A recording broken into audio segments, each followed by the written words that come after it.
தேவி, என்னப்பா? அம்மா எங்க? அம்மா கிச்சன்ல வேலை செஞ்சுட்டு இருக்காங்கப்பா. என்ன பண்ணுது? சமைக்கிறாங்க. நீ என்ன தின்ற? நான் முட்டை தோசை வெங்காய தோசை சாப்பிடுறேன்ப்பா. அப்பாவுக்கு என்ன செஞ்சு கொடுத்துருக்காங்க? தெரியலப்பா, அம்மா அது போய் கேட்டு வாங்கிட்டு வா. பசிக்குது அப்பாவுக்கு. அம்மா அப்பாவுக்கு பசிக்குதா? முட்டை தோசை தாங்க.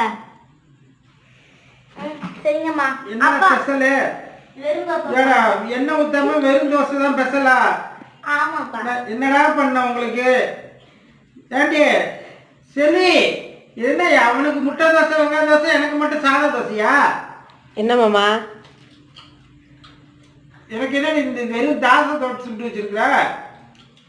ஆமா மாமா, அது வளர்ற பிள்ளை, முட்டை தோசை கொடுக்குறேன். நீங்க வளர்ந்த பிள்ளை மாமா, அதனால வெறும் தோசையை தின்னுங்க, ஒன்னும் ஆக போறது இல்ல. சொல்லியே என்ன மட்டன் தண்ணியப்பா. பிபி கொலஸ்ட்ரால் எல்லாம் ஏறும். கேட்டுக்கடா. அந்த தோசை அந்த சட்னியை சாப்பிடு மாமா. இது போதுமா? அம்மா